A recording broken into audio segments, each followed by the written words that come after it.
Hello. I am here with Michael London, the CEO of Uwill. Michael has had a long time illustrious career in edtech, but instead of me reading off a piece of paper about his achievements, I'd rather ask you, Michael, can you talk to us about the sort of narrative arc of your career?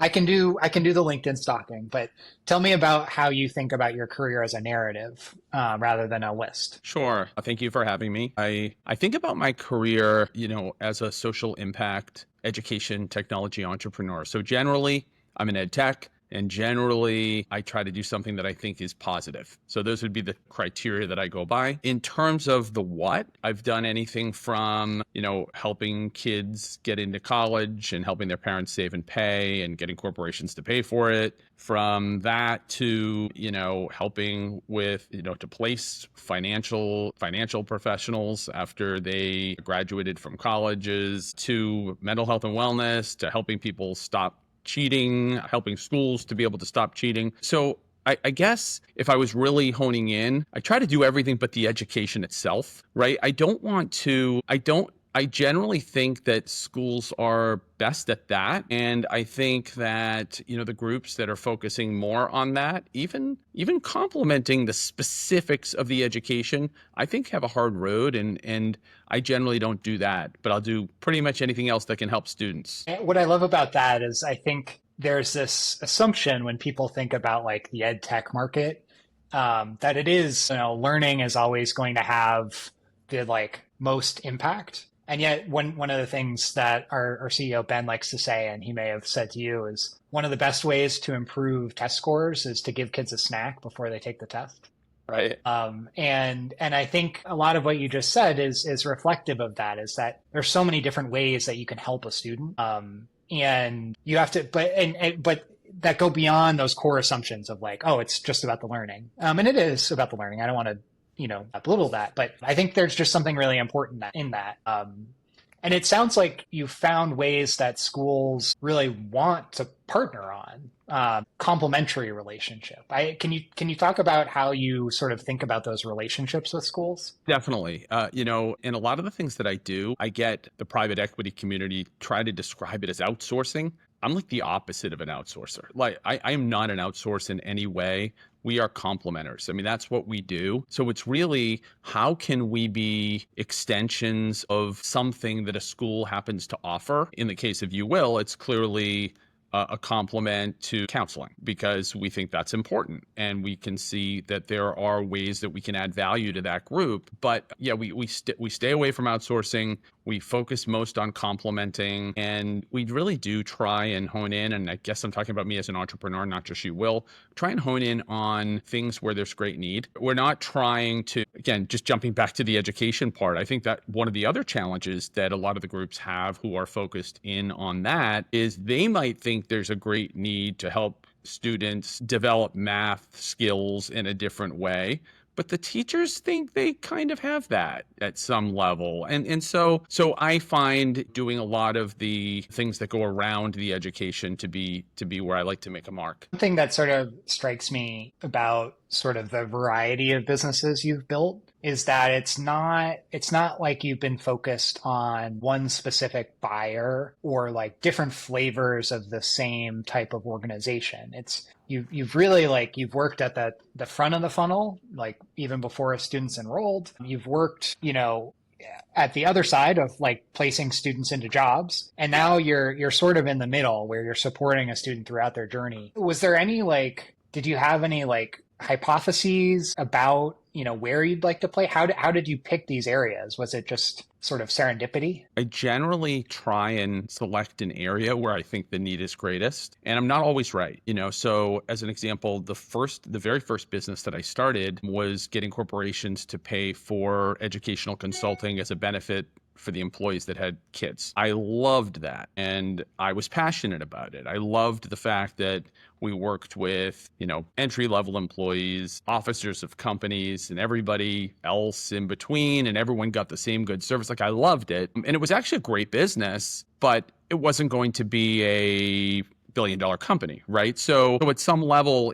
sometimes it's what I truly have interest in, and then other times it's where I think the need's the greatest. And I'm usually close, but not always perfect.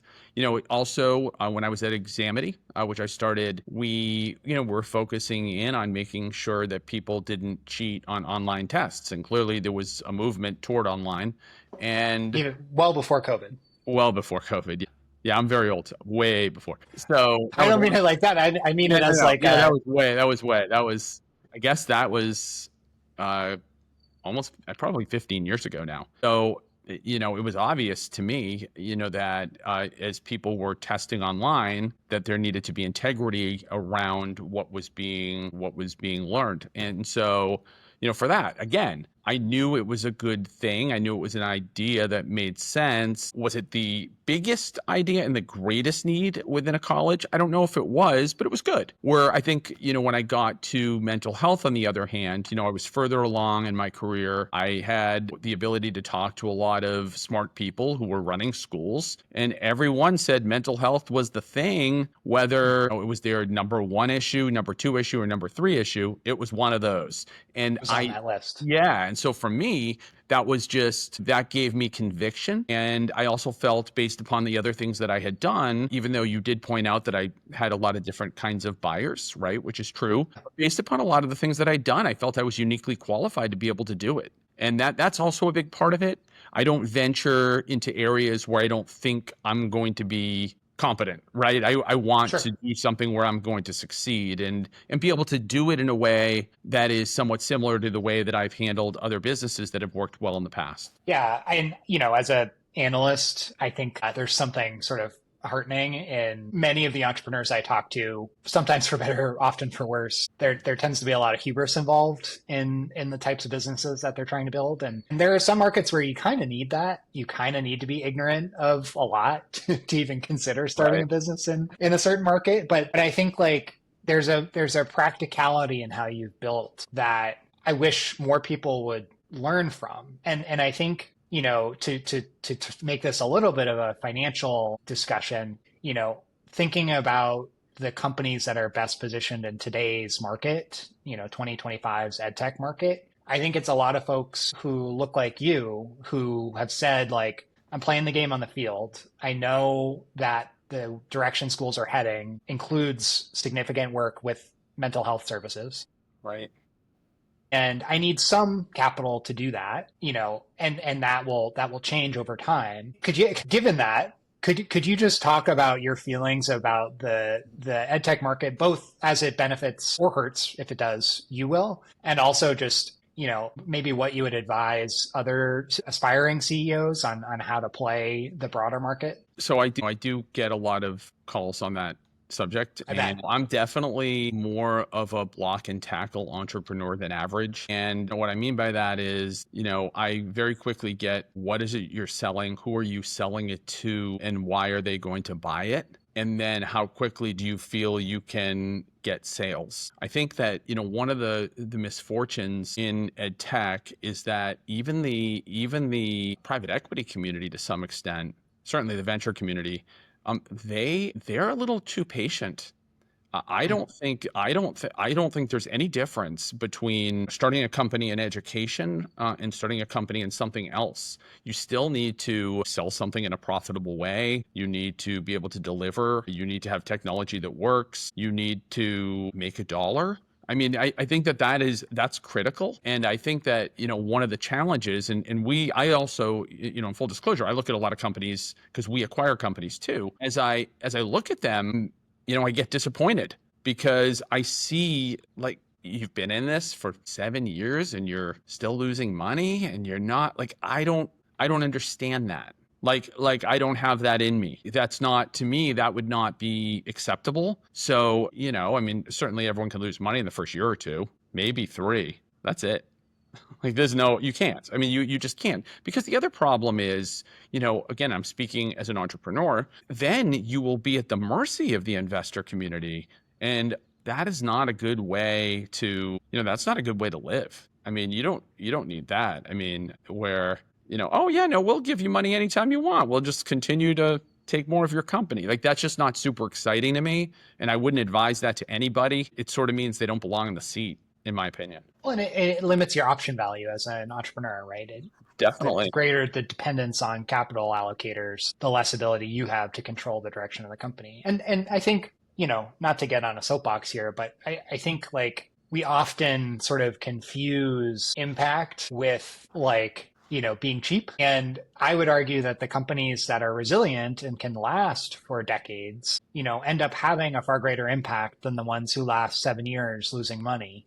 Um, and just don't have the ability to reach the same volume of students. I don't know. I think there's something really important in there. And I also, if you could just talk a little bit about, maybe the differences and similarities across Uwill and Examity and the other businesses that you've started in terms of like what goes into the decision to lose money for 1 year, 2 years, 3 years to raise a round or not raise a round.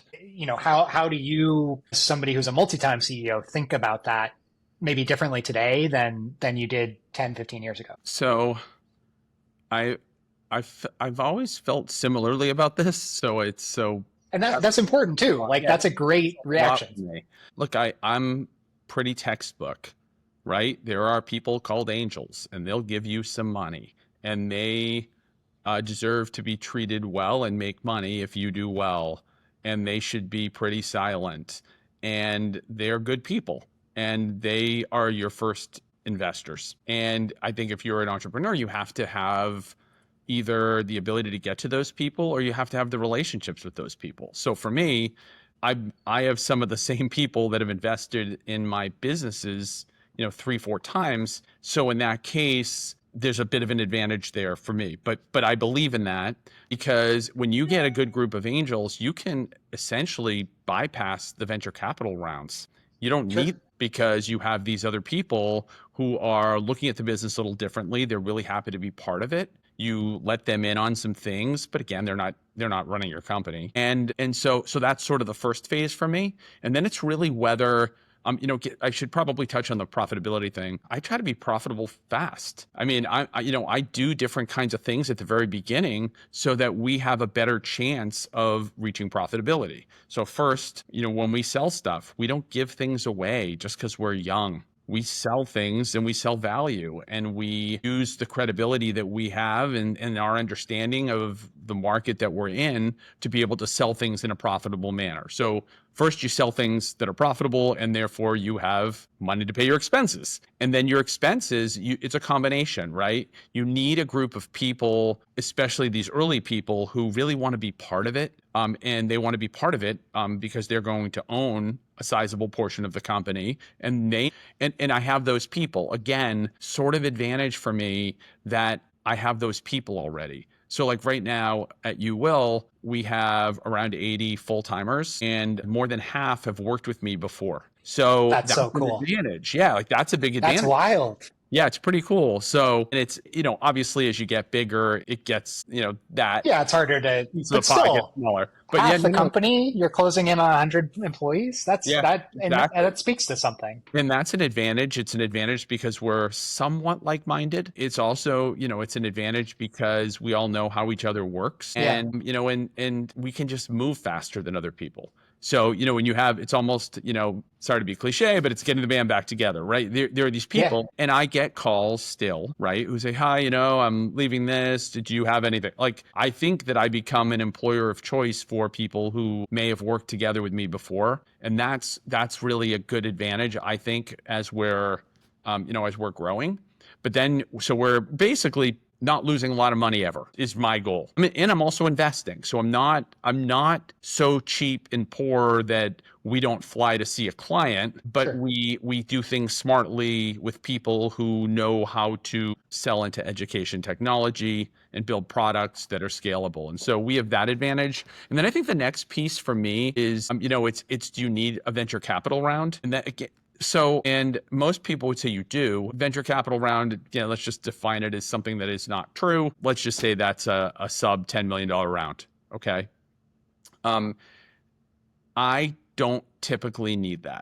We can sort of just skip it and get what I would call a more friendly private equity firm. Sure. to work with us because they're interested in the business, they like what they're seeing, they're happy to let certain people take money off the table as a bonus because they're It's happy. a big deal. Yeah, it's a Yeah. big deal. So we get to continue and we get to continue to play that way. And people learn to appreciate, the act of fundraising in a way that Each stage almost. Yeah. each stage definitely. And I am definitely like that. I don't want to make this totally about finance unless you want to, but definitely I'm a believer in secondaries. I think that people do, when you're taking in money that's sizable, I think it's important for people to take something at that time. It's earned, right? I mean, people say, the way they make the most money is they sell a little early, and it's no different. I mean, you really have to along the way. And I see a lot of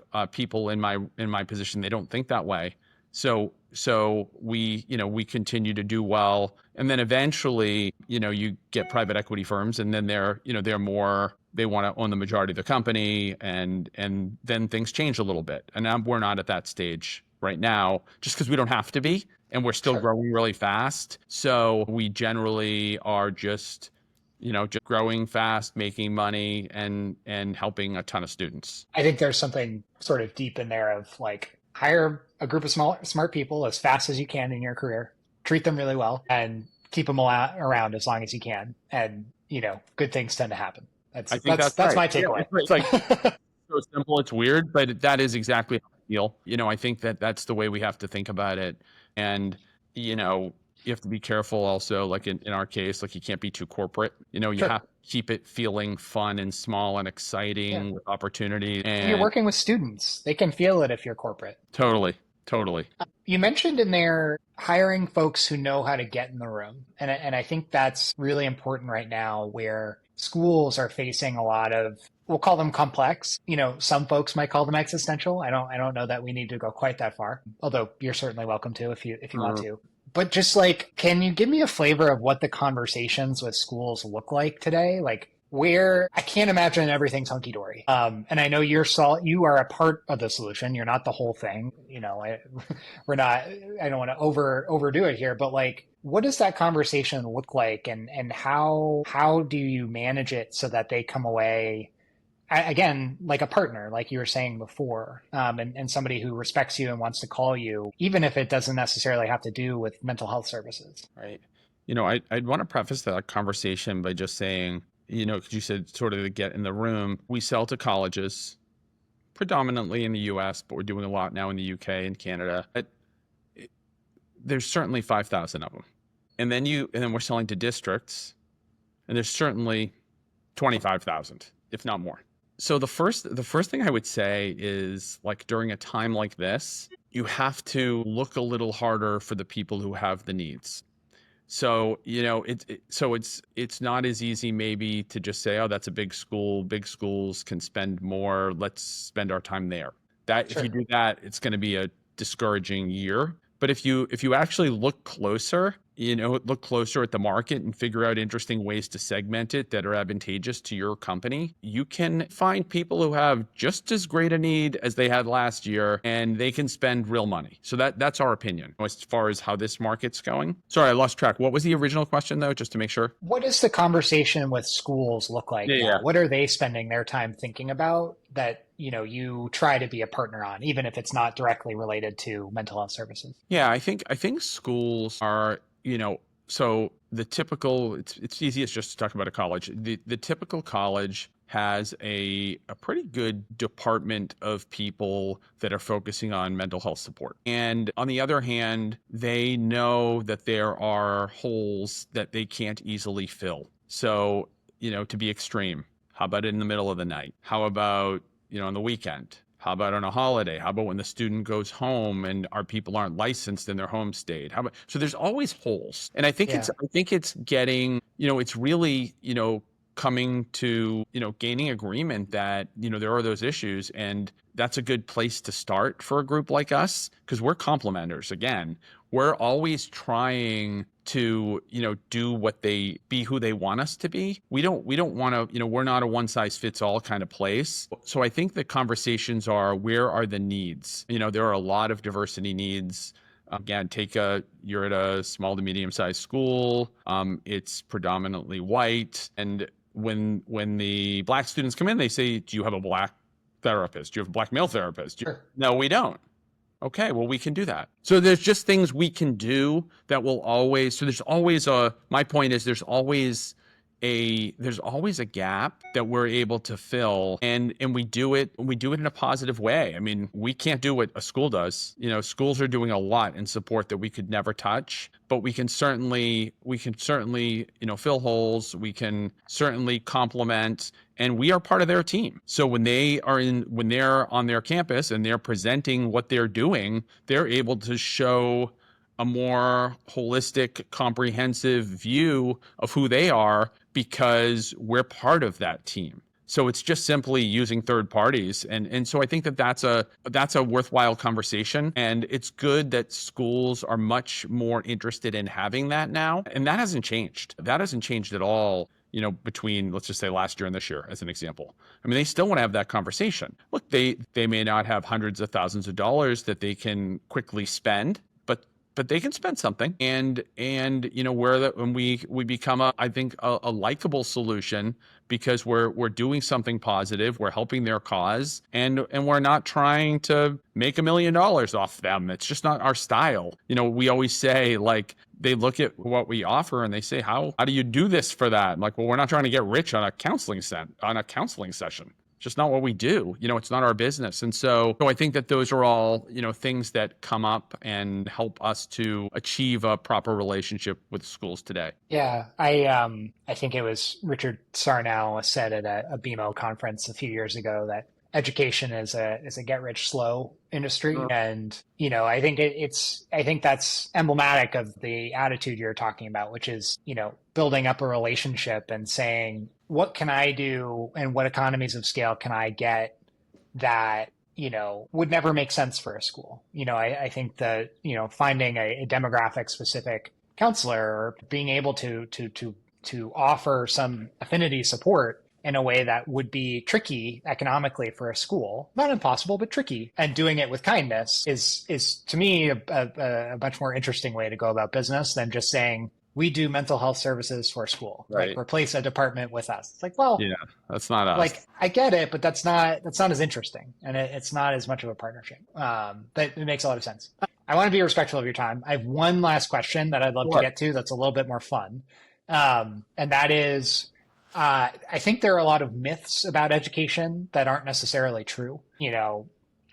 Things like, and this is one that recently struck me, is, I thought that certifications were always pretty separate from degree seeking opportunities, and that I wasn't sure that they would ever kind of join. The industry has been talking about it for most of the 10 years I've been paying attention, and it just didn't seem like it was going to happen. And yet we saw data this year that I think it was like 40% of undergraduate students are working on a cert along the way to their undergraduate. That's a myth that I'm actually sort of delighted that I was wrong on, because it means that we are accruing value along the way to an undergraduate degree, rather than, the 95% is worth nothing and the last 5% is worth everything. So I'm glad that I was wrong. What are, if you have one or a couple of myths that you think about that are important to bust? Well, I guess one, because we've touched on some of this, so I might as well use some of the things we've talked about. I think one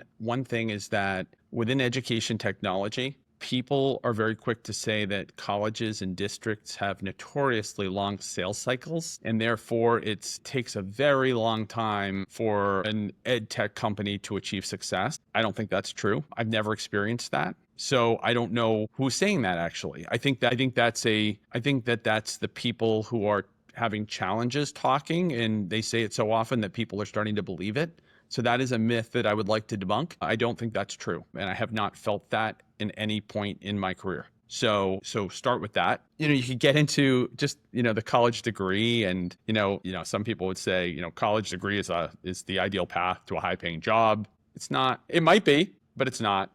It's one path. Yeah, it is a path, or that people are now rejecting traditional education, and because it's so expensive. And I would say, In some cases, maybe, but generally not the case as I see it. So, now obviously enrollment, where we have an interesting enrollment time. So we'll see how that evolves. But generally, I don't think that is as true as people are making it out to be. I think, with college admissions, that it's, you're slowly now seeing colleges go back to requiring tests. And I would say that, there was a belief for a while that the test optional movement was for the kids. I don't think that's true. I think it's the test optional movement is for the colleges. So, for them, and the ones that are sticking with it are generally thinking, I'll take the high testers and then I'll take whoever I want. And I think that that's, again, that is a misconception. So there's another. I'm trying to think of things that I actually like. So again, sticking with it, I do love the college process. You take like US News college rankings, which used to be gospel. Now they're not quite gospel, but they still have a lot of meaning to people. I would question how correlated the rankings are today with difficulty of admissions and how useful that really is for students, and even how dangerous that is for families when people are not, they're actually thinking, a school that is 90th on the National University list is much easier to get into than a school that's 30th, and it's not necessarily the truth. And I think that that's a myth that needs to be debunked, or there needs to be more clarification, because there are families that are making mistakes because they don't get it, and that's too bad that they can't figure out how to offer something that can be a useful guide for students and parents, because they do need the help. Yeah, I think that last one in particular, it's, often the second, third largest financial decision somebody will make in their life, other than a house and maybe a fancy car. Great. But it's such a massive decision, and yet it's so dependent on word of mouth and, Totally. random internet sites that have their own sort of financial incentives. So I could not be more in agreement with you on that. Michael, thank you. Yeah. I'm grateful that you were willing to spend the time. I hope this was interesting. I really enjoyed it. I learned a lot, and I hope we can continue it again sometime in the near future. I enjoyed it too, and thanks so much.